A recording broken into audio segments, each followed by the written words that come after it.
Hello everyone, welcome back to Humanistic Sticky. In our last video, we talked about something you should stop worrying about, things you simply can't control. But today, let's talk about something you can control. Why do you keep delaying important work until the very last minute? Even when you know it's hurting you, it might feel like procrastination. But what if it's actually the way your brain responds to time? Have you ever wondered why you can finish an entire week's worth of work in a single night before a deadline, but somehow can't start the exact same task when you have an entire week? If you've ever blamed yourself for being lazy, you might have been blaming the wrong thing. Because there's an invisible psychological law that's quietly controlling almost every deadline in your life. Think about the last exam you prepared for. 3 weeks before it, you felt relaxed. The night before, your brain suddenly became a productivity machine. Strange, isn't it? Back in 1955, a British historian named Cyril Northcote Parkinson noticed something strange while watching government offices. The number of employees kept growing every year, but the amount of actual work being done stayed exactly the same. More people, more paperwork, more meetings, zero extra output. He wrote it down as a joke for a magazine. One sentence. Imagine pouring a glass of water into a tiny cup. It fills the cup. Now pour the same amount into a bucket. The water spreads out. Your work behaves exactly the same way. Think about the last report you wrote for work or school. Give yourself a week and somehow it takes a week. Rewriting sentences, rereading the same paragraph 5 times, adding a slide nobody asked for.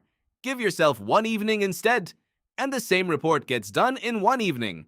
Same ideas, same effort, just compressed. Your brain didn't work harder in the second version, it just stopped wasting time. In the early 2000s, behavioral economist Dan Ariely ran an experiment with his own students. One group got a single final deadline, weeks away. The other group had to submit smaller pieces of work along the way, spaced out on a fixed schedule. Guess who performed better and turned things in on time? The group with the tighter, smaller deadlines. Every time. Because a distant deadline doesn't feel real to your brain. It feels like a rumor. Something for future you to deal with. And future you, as it turns out, is a stranger you keep lying to. Here's where it gets personal. Notice how a 3 p.m. deadline feels different from an end-of-day deadline. Before my 4 o'clock call makes your brain move. By Friday, makes your brain relax. Same task. Same hours. Completely different urgency. That's because your brain treats an event, something concrete and anchored in time, as real. But a vague day on the calendar just becomes a suggestion, and suggestions are easy to postpone.